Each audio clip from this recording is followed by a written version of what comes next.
Hey guys, what's up? It's Little Pickers and welcome to my intermediate guide for Sparking Zero. In this video, I wanted to go over a more in-depth understanding of the game mechanics. As in my last video, I talked about rush chain actions and some basic ways to follow up on your combo. Here, we'll be talking about Grand Slash or Low Kick and Lifting Strike, Key Blasts, skills, rush chain combos, and naturally, I'll be doing a showcase at the end of this. Alright, now, that being said, let's go ahead and jump into the Hyperbolic Time Chamber and get started.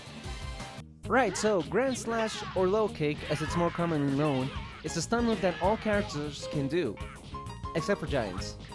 Sad law. It can be done during a rush combo by pressing down triangle and by doing a step in and then pressing down triangle. You can charge it to extend the time your opponent is stunned while getting back up, but be careful because you may also give your opponent time to react and block low. If you have a character with flying kicks and or gut punch, you can mix it up so it's easier to break through your opponent's defense. The reason for this is because these three moves have a specific way of guarding them. Flying kicks is blocked by high guard, gut punch by neutral guard, and low kick by blocking low. So if you use flying kicks and your opponent is blocking low, you go through. This also happens if you use a gut punch. Same concept I talked about when following up on your regular rush attacks. By pressing X or A if you're on Xbox, you follow up your combo stepping in closer into your opponent. You can input the direction from which the next attack will come, and if your opponent guesses it, they interrupt your combo. The one caveat I do want to reiterate is that in the case of these rush chains, not all characters have them. Some have all three, others might only have two, so be mindful of what your character can do to avoid uncomfortable situations like these. Dude, I'm getting my ass handed to me. Aw, man. If I had won that one... Okay, you're gonna come at me or not?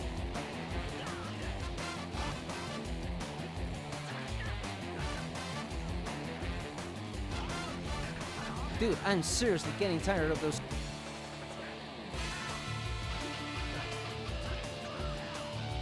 Going into a much more practical approach, you have two different extensions with the low kick.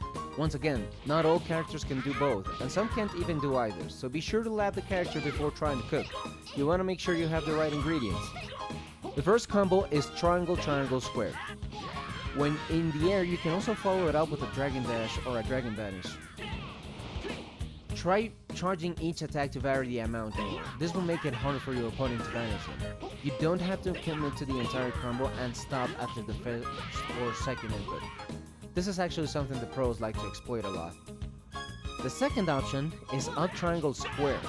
Usually characters with flying kicks have it and are much easier to follow up on, since you always end up sending your opponent flying away upwards. You can't charge flying kicks, and this move consists of only two inputs, so it's also easier to counter. If your opponent didn't get the super counter on the flying kicks, they can always anticipate the second hit and banish it. Remember, Sparking Zero doesn't have two combos. You can banish or super counter everything in the game, except for Key Blasts. Mad lol. Something interesting about the second option though, is that it lets you use flying kicks twice, as the game doesn't consider it a rush chain action. I bring this up because sometimes you might not really want to go through with throwing your opponent away. If you delay your button input just enough after the flying kicks, it won't send your opponent flying, so you can continue with your combo. This does not count as a combo reset, so if you try to go for another low kick, you will knock your opponent away. Lifting strikes are very similar in execution to the low kick. By pressing up triangle, you send your opponent flying upwards.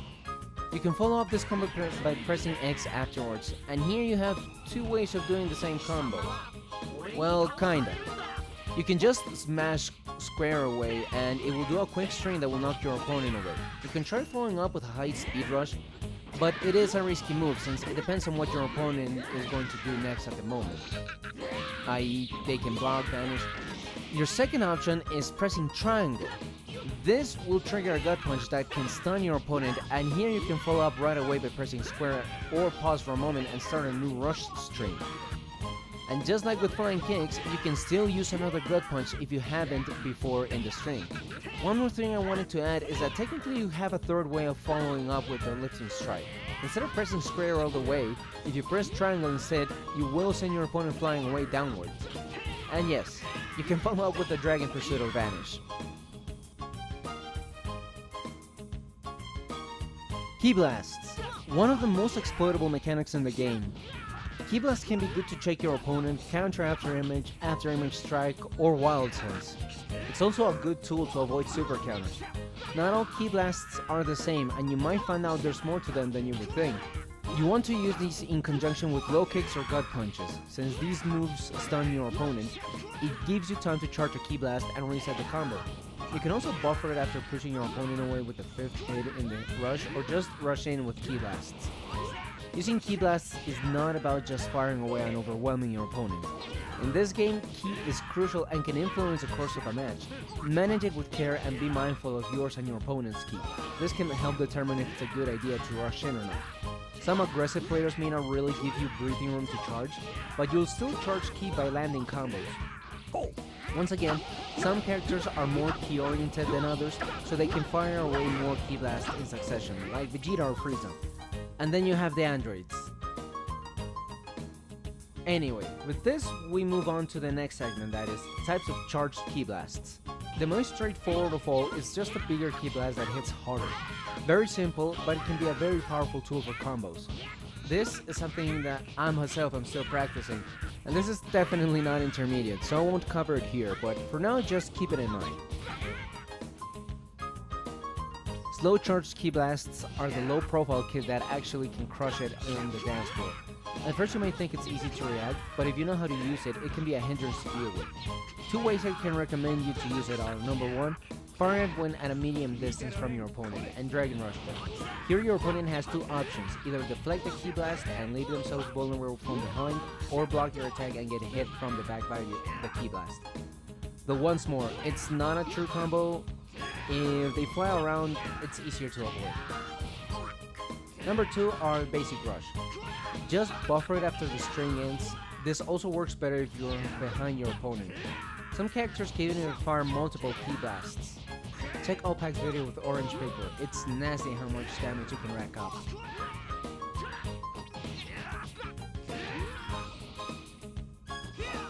Characters with a sword can fire away a Ki Slash that can't be blocked. It can be vanished, but it's risky, to be honest. The particularity with this type of Ki Blast is that the character has to be still. If you're moving around and fire a charged attack, you will send a normal Ki Blast, which is not all that bad, as we've talked about earlier.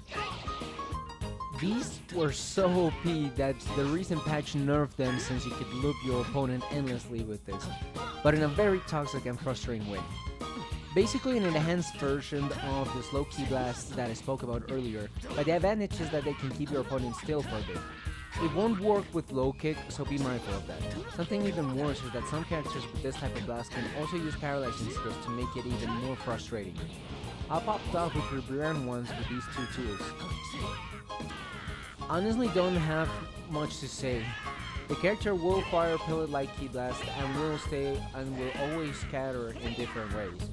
I treat them as basic Ki Blasts, but if you know of any good applications for it, let me know down in the comments below.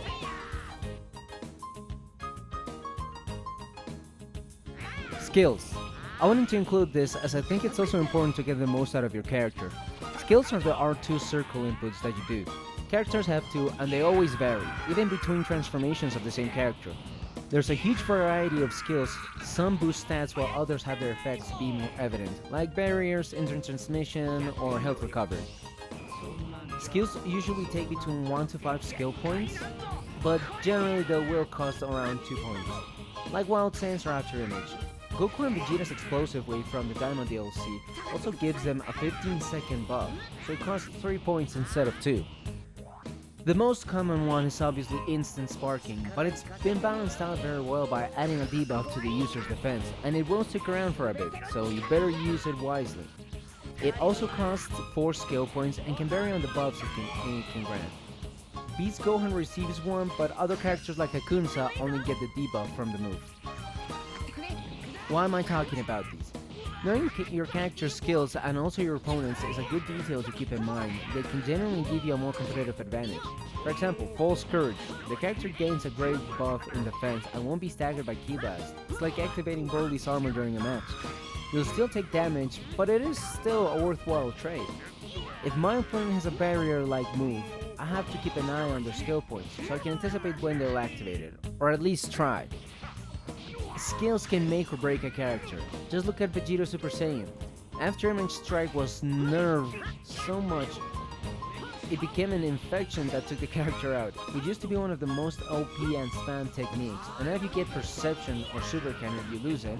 So that's 3 skill points out the drain, and it also lasts 10 seconds now, whereas at the beginning it lasted 15 seconds.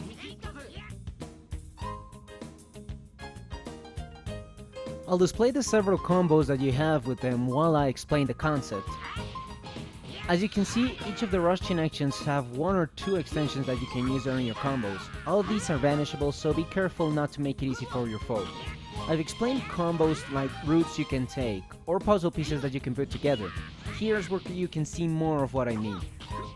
Just like with the low kick and lift and strike combos, you don't have to commit to them.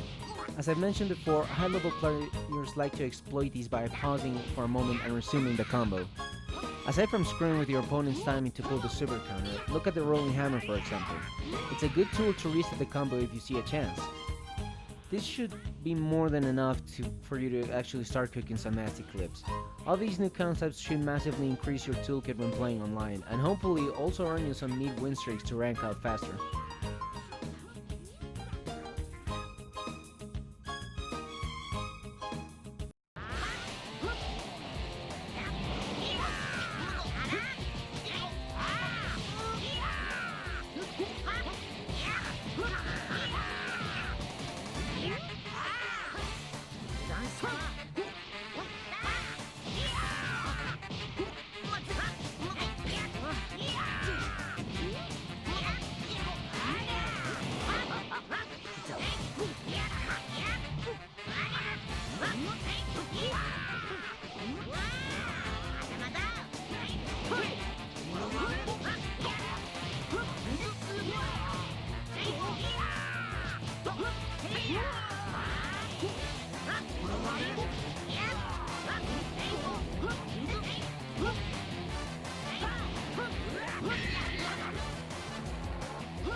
Yeah, and that's it guys. So thank you very much for checking out the video. I hope this actually helps you.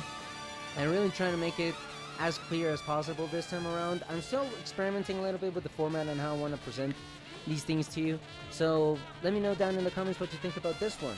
Like, comment, subscribe, you know, all that good stuff. And yeah, if you guys know of any videos going over some advanced techs in Sparking Zero, let me know because I would love to see them. Anyway guys, take care and have a good one everybody. Bye bye.